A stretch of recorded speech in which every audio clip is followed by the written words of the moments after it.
अब हम लोग समझते हैं विधानसभा। ठीक है, हमने पिछले वीडियो में आपको या पिछली क्लास में विधान परिषद के बारे में बताया कि उसका कैसे निर्माण हुआ, कैसे उत्साधन हुआ, और हमने साथ में ये भी समझाया कि उसकी संरचना क्या है, मीन्स उसकी अर्हताएँ, अवधि और उसके पावर्स या कार्य और शक्तियों पर भी हमने बात की है। अब इसी तरीके से जो विधानसभा से कुछ क्वेश्चंस पूछे जाते हैं उनकी हम बात करते हैं। हम लोग नेक्स्ट टॉपिक डालते हैं विधानसभा। ठीक है, विधानसभा पूछा जाए कि किस आर्टिकल में है, तो आर्टिकल 170 में है। इसके बारे में बात कर लेते हैं। इसकी भी संरचना से क्वेश्चन पूछा जाता है। संरचना,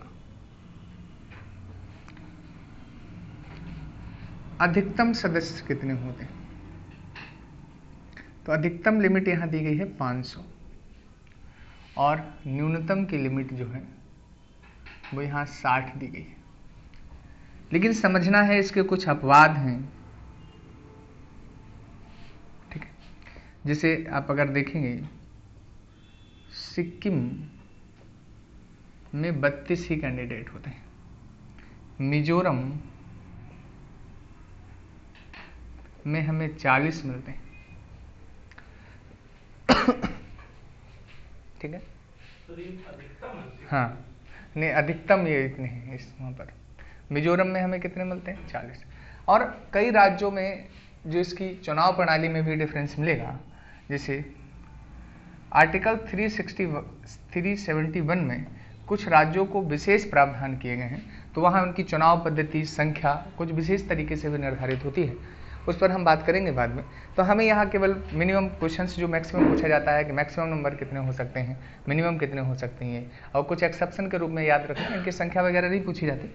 लेकिन हमें पता होना चाहिए कि कुछ स्टेट हैं जिनमें इससे कम भी होते हैं। स्टेटमेंट वाइज जब क्वेश्चन बना देता है यूपीएससी, तो आपको आइडिया होना चाहिए। अब हम बात करते हैं इसकी चुनाव प्रणाली की। चुनाव विधि, तो चुनाव विधि वही एजिट है जैसे कि लोकसभा में हमने पढ़ी। पूछा जाए कि प्रकार कौन सा है, तो हम कहेंगे प्रत्यक्ष, यानी इसमें आम लोग ही मतदान करते हैं। पूछी जाए पद्धति कौन सी है, तो हमें पता होता है फर्स्ट पोस्ट, या हम कहें बहुमत प्रणाली होती है। बहुमत प्रणाली, first past the post system भी इसे कहते हैं। First past the post system. ठीक है, ये चीज है। हमें पता है कि इसमें भी प्रादेशिक निर्वाचन क्षेत्र गठित किए जाते हैं। प्रादेशिक निर्वाचन क्षेत्र, तो प्रत्यक्ष निर्वाचित होते हैं, आम जनता मतदान करती है, first past the post system होता है। और प्रादेशिक निर्वाचन क्षेत्र का निर्धारण कैसे होता है, मैंने लोकसभा वाले वीडियो में बहुत अच्छे समझाया, और राज्यसभा में तो वहाँ आप देख सकते हैं कि कैसे कैसे उसमें होता है। ठीक है, सिंपल बातें जो पूछी जाती हैं डायरेक्टली हम उन पर बात करते हैं। फिर उसमें एक पूछा जाता है कि सीटों को आरक्षण को लेकर, आरक्षण से क्वेश्चन बन जाता है। तो दो आर्टिकल हमें याद रखने हैं, एक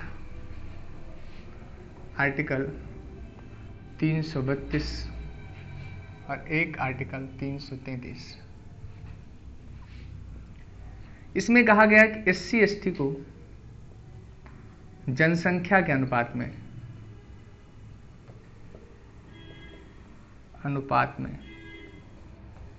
आरक्षण दिया जाएगा। इसमें एंग्लो इंडियन की बात की गई है का एक प्रतिनिधि राज्यपाल द्वारा मनोनीत किया जा सकता है। समझने वाली बात यह है कि इसे अब फिनिश कर दिया गया है और इसे कंटिन्यू किया गया है 104वें संविधान संशोधन द्वारा। और इसे 104वें संविधान संशोधन द्वारा ही समाप्त कर दिया गया है। यानी अब एंग्लो इंडियन जैसे व्यक्ति को कोई राज्यपाल मनोनीत नहीं करेगा, ठीक है। और इसे 10 साल के लिए बढ़ाया गया है। तो ये आरक्षण के बारे में जानना है।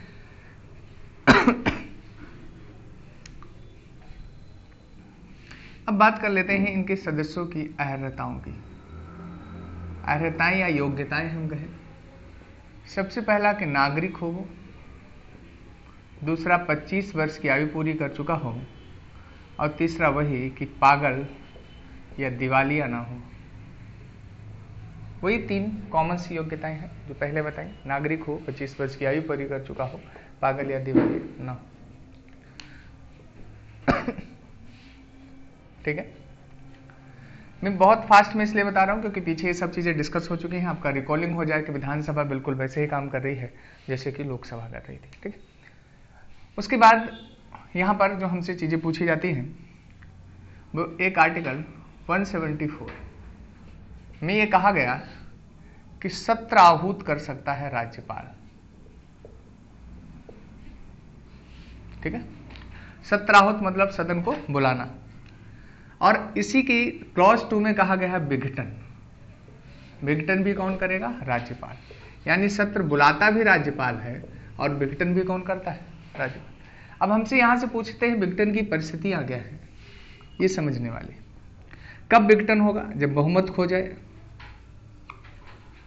सदन का, या हम कहें राष्ट्रपति शासन लग जाए, वहां संवैधानिक तंत्र की विफलता हो जाए, या हम कहें राष्ट्रीय आपात लग जाए, राष्ट्रीय आपात की केस बन जाए। सामान्य में इनका कार्यकाल 5 वर्ष का होता है, लेकिन 5 वर्ष से पूर्व भी विघटन हो सकता है। किन किन परिस्थितियों में? बहुमत ना रहे, राष्ट्रपति शासन हो और राष्ट्रीय आपात लग जाए, इन सब परिस्थितियों में, ठीक। साथ में कहते हैं मुख्यमंत्री द्वारा त्यागपत्र दे दिया जाए, या हम कहें कि मुख्यमंत्री की आकस्मिक मृत्यु हो जाए। इन परिस्थितियों में भी निलंबित हो जाता है या विघटन होता है और पुनर्गठित हो सकता है। तो समझ में आ रहा है, ठीक है।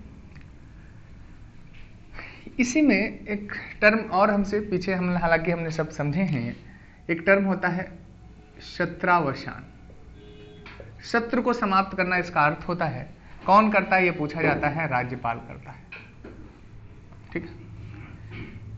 लेकिन अगर पूछने स्थगन, स्थगन मतलब होता है बैठक को रोक देना, बैठक को रोक देना, ये कौन करता है? तो पीठासीन अधिकारी करता है, पीठासीन अधिकारी।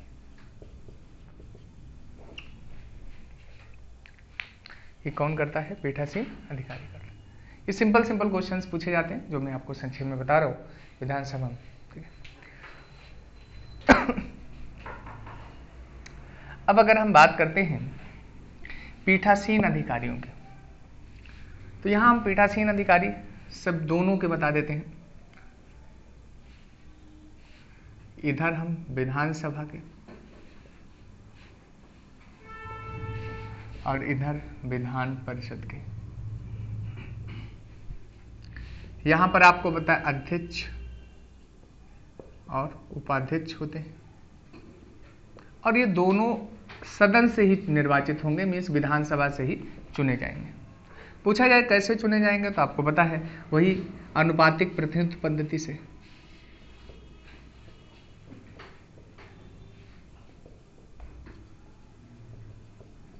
ठीक है, एकल संक्रमणी मीन्स एसटीवी सिस्टम द्वारा।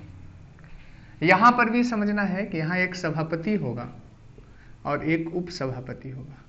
अब थोड़ा ध्यान से समझे, राज्यसभा में सभापति जो होता था वो राज्यसभा का सदस्य नहीं होता था, लेकिन ये सदन के ही सदस्य होंगे, सदन के ही सदस्य होंगे। अगर मान लीजिए ये दोनों अनुपस्थित हैं तो कौन करेगा अध्यक्षता, पूछते हैं, तो हम बताते हैं कि विधानसभा द्वारा निर्दिष्ट व्यक्ति, विधानसभा द्वारा निर्दिष्ट व्यक्ति। और एक बात यहां समझने वाली है विधानसभा में कि ये दोनों अनुपस्थित हैं, मैंने बता दिया। उस दौरान कौन करेगा? विधानसभा द्वारा निर्दिष्ट व्यक्ति वो करेगा। कब तक रहते हैं अपने पद पर? तो जब तक विघटन न हो जाए सदन का, जब तक सदन समाप्त न हो जाए। लेकिन इनका कार्यकाल 6 वर्ष का होता है, क्योंकि ये सदस्य होते हैं विधान परिषद। इनका कार्यकाल कितना होगा? 6 वर्ष। जबकि वहां कोई कार्यकाल वगैरह निर्धारित नहीं होता था, राज्यसभा वगैरह में हम देखते थे। तो ये बात समझ आए।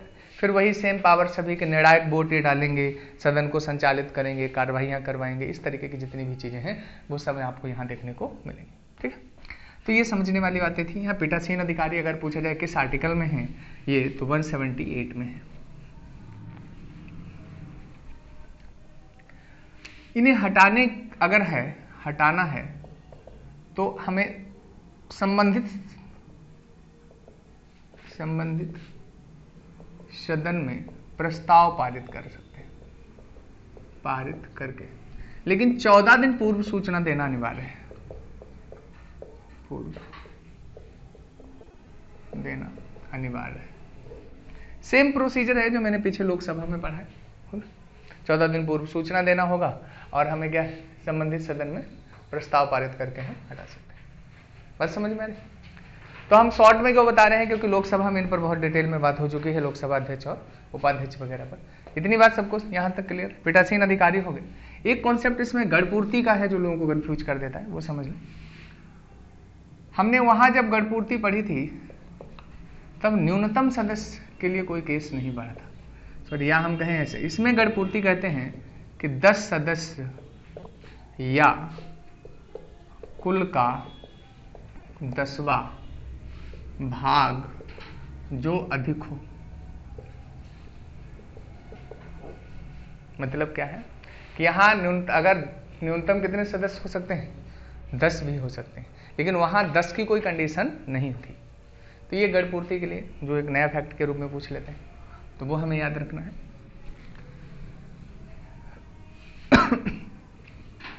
अब हम विधानसभा के कुछ पावर्स बता देते हैं। साधारण विधेयक पर अगर है